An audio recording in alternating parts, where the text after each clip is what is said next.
Todo escriba instruído acerca do reino dos céus é semelhante a um pai de família que tira do seu tesouro coisas novas e velhas.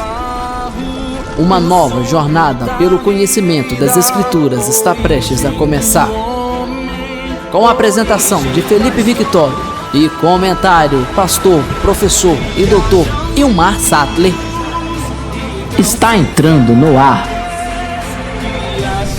o podcast que irá alimentar o seu conhecimento das Escrituras. Baú do Escriba. Descubra o tesouro da Palavra de Deus.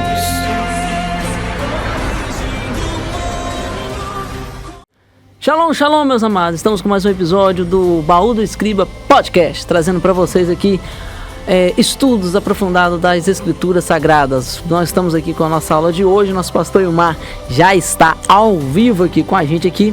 Hoje nós vamos trabalhar a quarta parte dos dias pré-diluviano. Hoje vai ser um episódio curtinho, onde nós vamos estar só finalizando a nossa aula nos dias pré-diluviano. Na semana que vem nós vamos retornar com o próximo estudo, que é o dilúvio. Amém? Quero deixar aqui um abraço aqui para o nosso diácono Anderson, que está aí todos os dias ligadinho aí com a gente aí, nos assistindo, nos acompanhando. Quero deixar também um abraço para o nosso presbítero Nilson, que está sempre nos acompanhando. Quero deixar um abraço para minha esposa Evandria. Quero deixar um abraço também para a tia Romilda, que está sempre nos acompanhando, nos assistindo. A nossa irmã Giovanni Guimarães, que também está sempre nos acompanhando e nos assistindo. Quero deixar um abraço para o João Hélio, que não nos abandona, todos os dias está nos assistindo, compartilhando nossos estudos, nossas aulas. Quero deixar um abraço para ele, bem forte, que Deus possa estar abençoando a vida desse garoto. Quero também estar mandando um abraço para a nossa irmã Eunice, a minha avó, que também está nos acompanhando e nos assistindo. Não posso deixar de mandar um abraço para ela também. Quero deixar um abraço também para os irmãos que comentou o nosso vídeo, os irmãos que deixaram aqui os seus comentários aqui no nosso vídeo aqui, que é o pastor José Nildo Souza, compartilhou aí, comentou aí o nosso vídeo aí. Quero deixar um abraço para ele, tá aí nos acompanhando aí, tá nos assistindo. Que Deus possa estar abençoando cada um, aonde quer que esteja. Deus possa estar abençoando. Amém?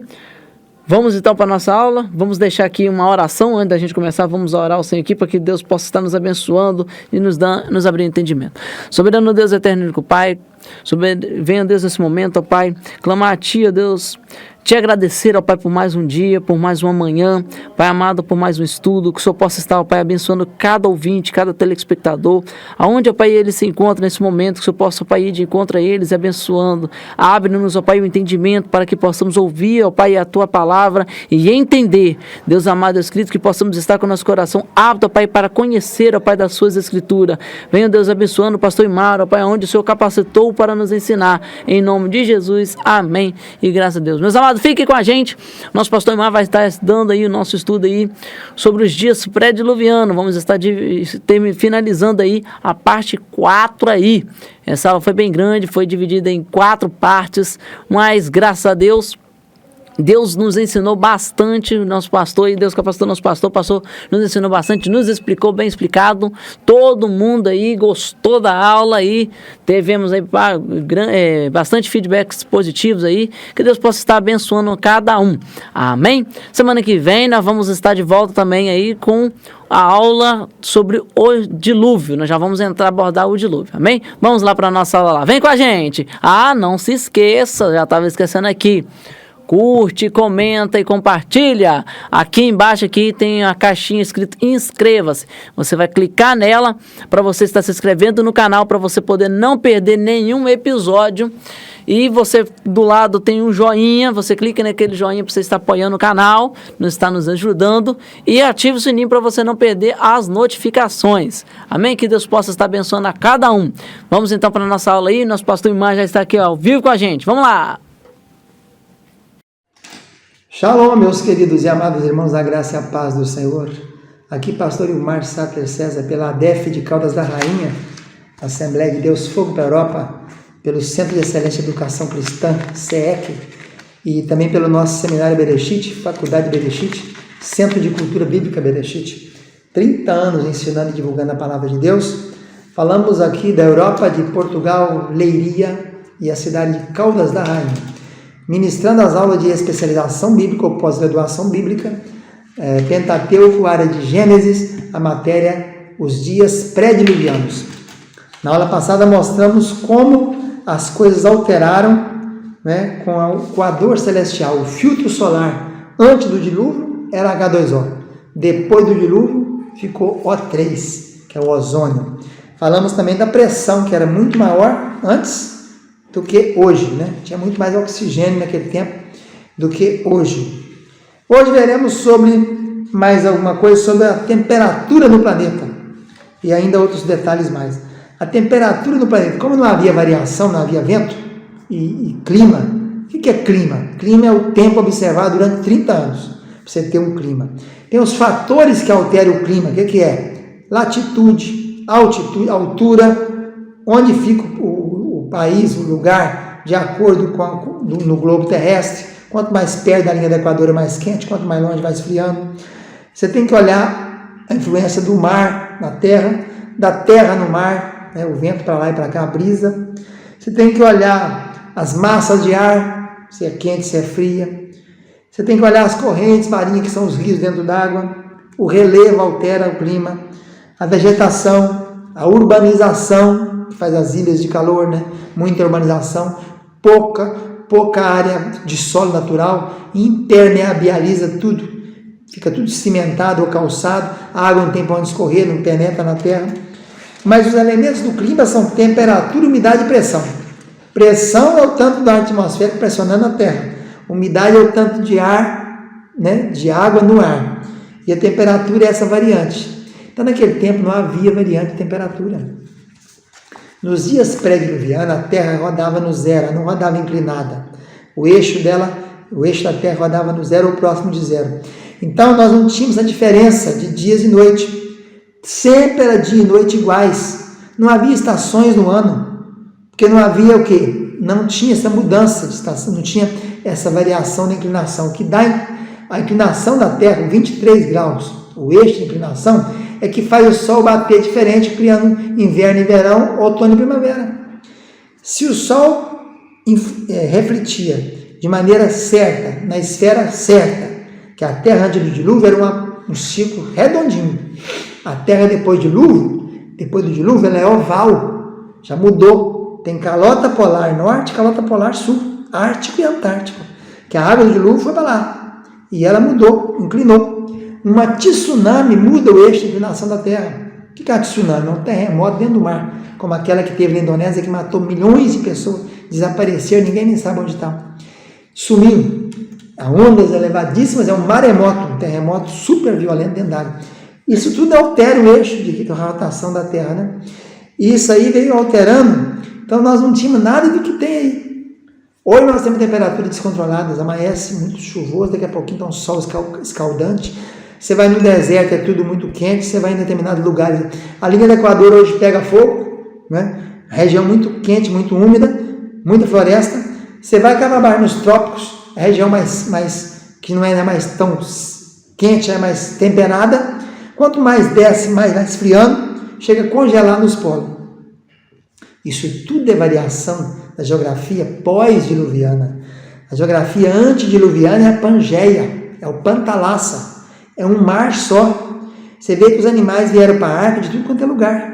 Não havia montanhas muito altas. Isso tudo mudou depois do dilúvio. A pressão que teve aquele milhões de metros cúbicos de água pressionando, alterou a pressão. A pressão atmosférica mudou depois do dilúvio. As rochas foram todas alteradas, sofrendo influência de ficar imersas, né? Tudo ficou imerso durante mais de 300 dias, até Noé sair da arca, mais de um ano e 10 dias depois. Então isso tudo alterou. Então a era pré-diluviana, os dias pré-diluvianos eram todos idênticos. Era todo dia temperatura ambiente. Não chovia na terra, não havia chuva. Não havia tempestade, não havia granizo. Era uma neblina, um vapor, a umidade relativa do ar era única. não havia essa dificuldade. Brasília tem dia que tem umidade relativa do ar de 14, de 15, de 20, e tem outros lugares em São Paulo que chove demais, mais de 3 milímetros por ano. A umidade relativa do ar é 90, 95, quase que é água pura no ar. Então não havia nada disso, não havia vento, não havia pressão diferente, não havia estação. O dia era igual, a noite era igual, é equinócios. Hoje o equinócio, né, quando as noites são iguais, é uma raridade, só tem uma vez ou duas no ano. Naquele tempo era assim, noite e dia, todos dias iguais, não tem estação nenhuma, sempre na mesma temperatura. A habitabilidade era muito maior. Hoje as condições não são as condições, nem todo lugar no planeta tem condição para suportar a vida, porque é tudo muito extremo, né? Você tem lugar com temperatura de 50 graus Celsius, quem aguenta isso? Você tem lugar na Groenlândia, na Finlândia, na Murmansk, na Rússia, temperaturas de 20, 30 graus negativo, 40, mas não é um dia, 2, é 6 meses. Então não, a vida não aguenta isso, célula nenhuma tolera isso. Então havia uniformidade de temperatura em todo o planeta. Tanto é que Noé foi criado nu. Noé foi criado pelado, né? Eles ficaram pelados porque não tinha pecado. Não, ficaram pelados porque não havia mudança de clima. Depois que pecaram, eles viram que estavam pelados. Eles viram que estavam nus, depois que pecou. Mas antes já estavam daquele jeito. E eles não tinham friagem. Não havia friagem, nem havia calor. Ninguém estava suando demais. Porque Noé cuidava do jardim, guardava o jardim, tinha serviço, não ficava à toa. Mas a temperatura era uniforme, né? A noite, o dia, a mesma duração, tudo igual, vegetação, não havia fatores de clima, não havia variantes de temperatura, não havia umidade diferente, a umidade era única na Terra, a pressão era muito maior, muito mais fácil, né? Então, esse efeito de temperatura era único. Então, essa mudança hoje, com certeza, de temperatura, isso é um fator adverso para o ser humano. Você vê que a gente gripa, estou saindo de uma gripe agora, você vai no quente, vai no frio, amanhece frio, amanhece quente, de repente está fazendo friagem, vem um vento muito cortante, você inala isso, a criança pequena, pneumonia, é asma, tudo coisa referente à mudança de temperatura.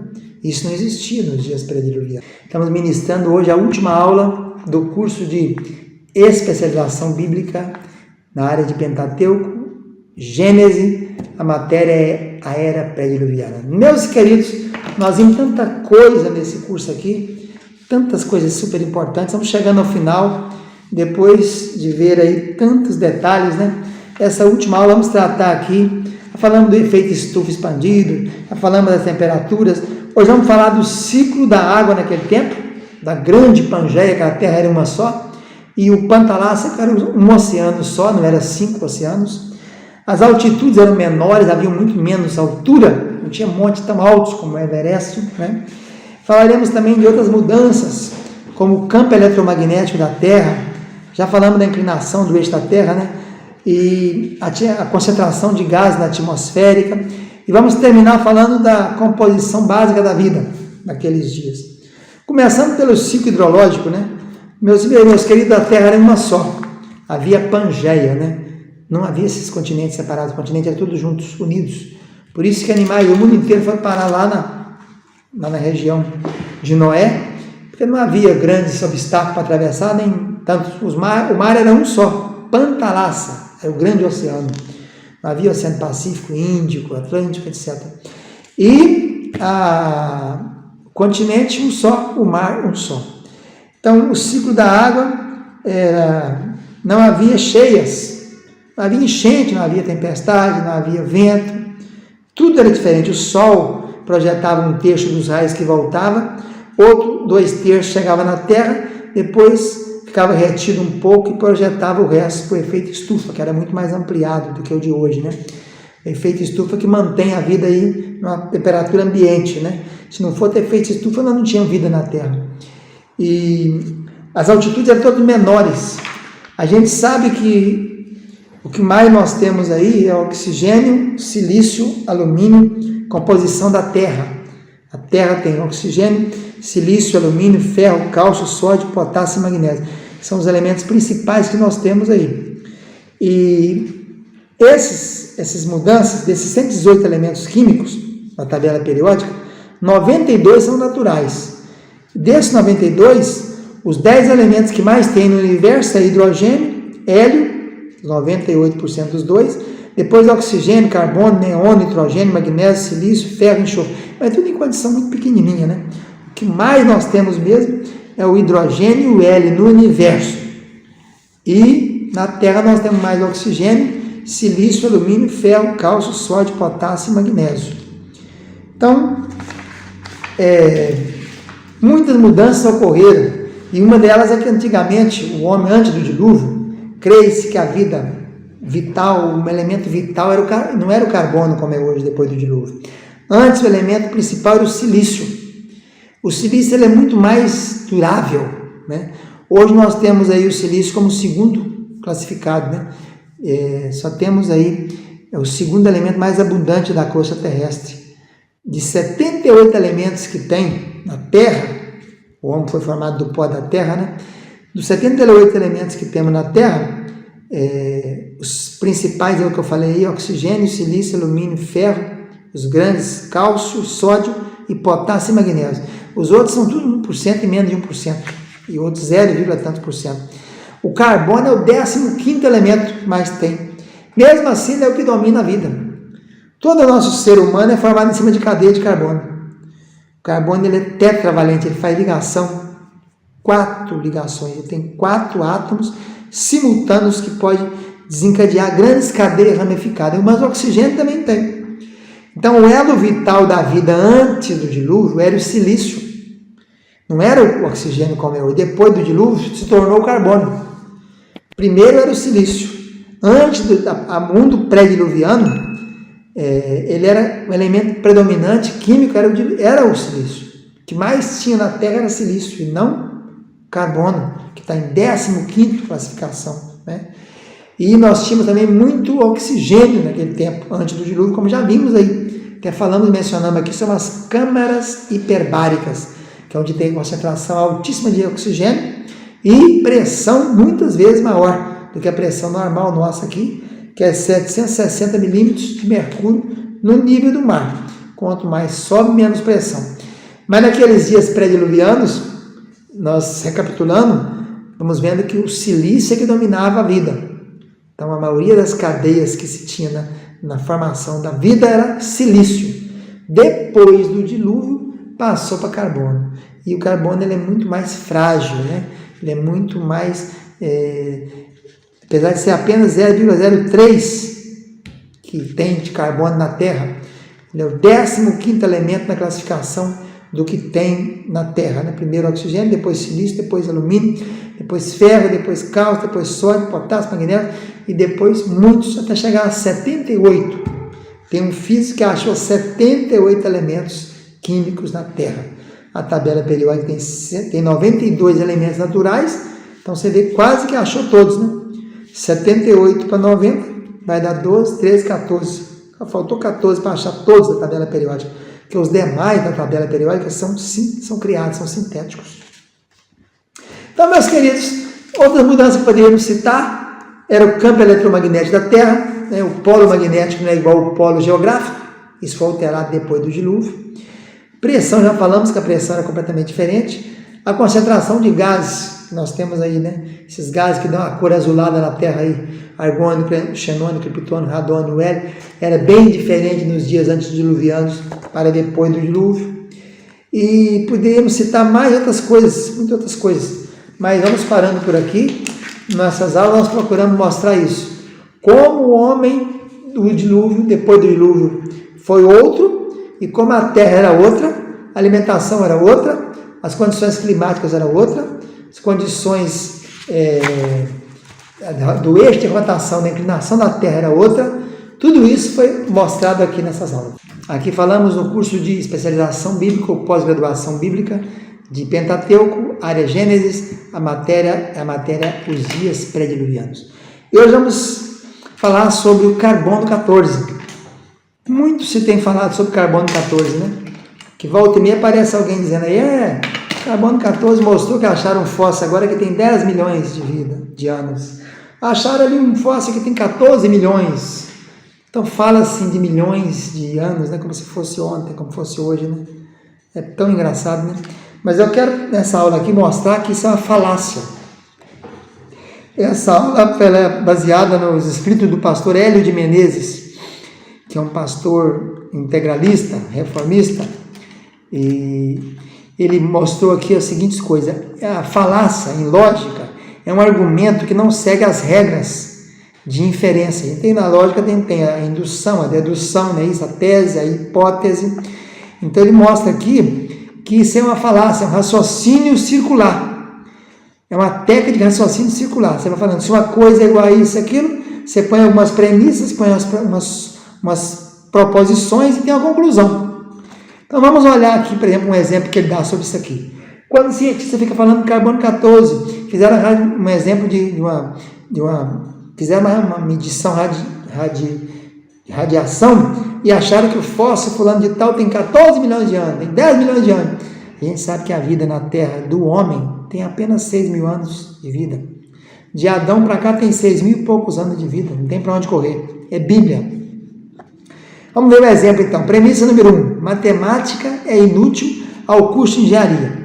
Premissa 2. Disciplinas inúteis para um curso deve ser retirada do curso. Preposição 3.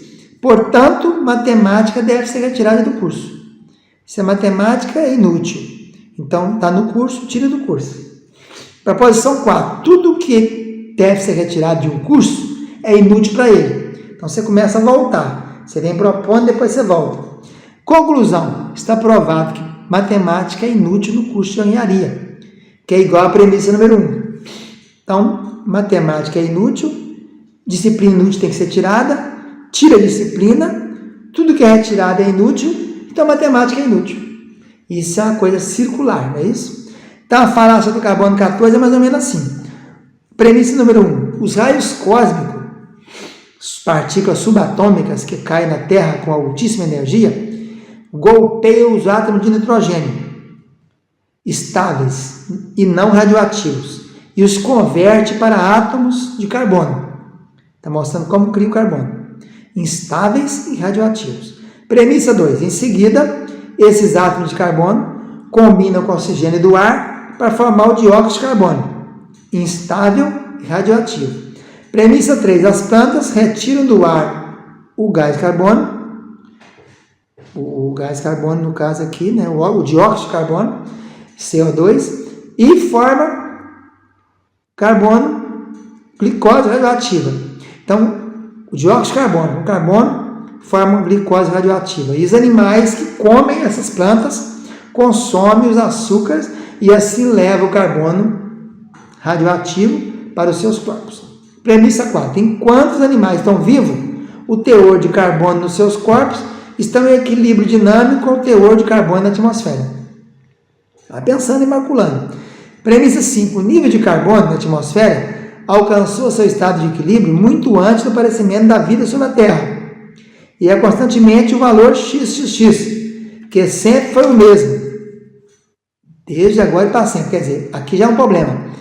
O nível de carbono 14 na atmosfera mudou drasticamente depois do dilúvio. Eles esquecem que teve um dilúvio, que alterou todo o clima, que alterou a pressão atmosférica, que alterou o filtro solar, que alterou o ser humano, o DNA ficou inativo. Então eles esquecem disso aqui, começa o problema aqui. A constante mudou, a constante antes do dilúvio é uma, a constante depois do dilúvio é outra, e o erro está aqui. Se eles fizessem um exame de carbono 14 com o parâmetro Arfaxad, que nasceu depois do dilúvio, aí nós íamos ter a idade certa. Fóssil de 6 mil anos, fóssil de 5 mil anos, fóssil de 3 mil anos, fóssil de 2 mil anos. O problema é aqui. Premissa 6. Quando os animais morrem, o carbono começa a decair a uma velocidade Y, padronizada. Sabe-se a cada ano, depois que morreu, cai tanto. E aí não está mais sujeito a substituição. Ele fica permanente ali, depois que o animal morre. Comparando o padrão que fica na atmosfera, premissa 5, com o nível do depois de morto, você vai ter então a forma para saber quanto tempo o animal morreu. Conclusão: pelas medições com fósseis dos mais antigos animais, chega à conclusão de que tem animal de 1 milhão, 2, 10, 15 mil. Mas o eu está onde aqui? Está tudo indo muito bonitinho. O problema é na premissa 5. O nível de carbono na atmosfera é uma constante XXX. Não é porque depois do dilúvio mudou tudo. Então, aí que está o problema. Como eles estão comparando com o mundo antediluviano, quando a vida na Terra chegava a 900 anos, então todos esses fósseis que eles acham estão supervalorizados. Está achando fóssil de 1 milhão, de 2 milhões, de 10, de 15. Quando na verdade deve ser fóssil de 1000 anos, de 1500, de 3000 anos, até 6000 anos, 6500 anos, por aí bate com a Bíblia. Mas então a premissa está errada e aqui o problema é aqui. O problema é o 5. Porque o equilíbrio antediluviano, a vida antediluviana, ela foi completamente alterada. A pressão atmosférica, o clima, a uniformidade climática. Vocês viram aí que mudou os telômeros, a questão celular, o ser humano foi outro. A questão do filtro solar, pressão solar, o clima, a temperatura, o efeito estufa, o eixo de inclinação da Terra, tudo mudou com o dilúvio. Claro que a pressão de tanta água que ficou sobre a Terra alterou tudo que foi alterado. Então, o problema é aqui na premissa 5. Se a gente partir da premissa 5, comparar o nível depois do dilúvio, pegar o nível depois do dilúvio e comparar com o homem depois do dilúvio, com os animais que morreram depois do dilúvio, nós com certeza chegaremos a valores exatamente corretos conforme a Bíblia Sagrada. Aí está o segredo do carbono 14. Então nós convidamos o cientista a fazer essa retrospectiva, a levantar e procurar um animal que tenha morrido depois dos dias de Noé, depois do dilúvio, fazer a constante ali pela atmosfera depois do dilúvio, e aí pode vir comparando que vai achar. Vai dar certinho, vai bater a idade da Bíblia com a idade achada pela radiação do carbono 14. Vamos ficando por aqui e a Bíblia nos ensina. A Bíblia é a palavra de Deus. Vamos confiar primeiro na Bíblia e depois confiar em ciência. Fica na paz, tchau, tchau. É isso aí, meus amados. Nós ficamos por aqui, chegamos ao final da nossa aula, os dias pré-diluvianos, onde a gente abordamos aí o tempo dos dias daquela época, como era ali a cultura ali. Nós abordamos aí o estima de vida deles. Semana que vem nós retornamos aí com os dias... Semana que vem nós retornamos aí com o dilúvio. Nós vamos entrar na matéria do dilúvio aí. Vamos abordar aí sobre a arca, sobre o dilúvio, quantos dias, quanto tempo a arca ficou aí sobre o mar aí, quanto tempo foi o dilúvio, amém? Deus possa estar abençoando aí a cada um. Semana que vem nós retornamos. Quero deixar um abraço para todo mundo que nos acompanha, todo mundo que nos assiste, que nos ouve na Rádio Aliança 87,9 e no YouTube, Baú do Escriba. Não se inscreva, se inscreve, curte, comenta, compartilha, nos apoia. Pega o link, gente, compartilha o link da nossa aula para que mais pessoas possam conhecer as Escrituras Sagradas, amém? Semana que vem nós retornamos de novo. Fui!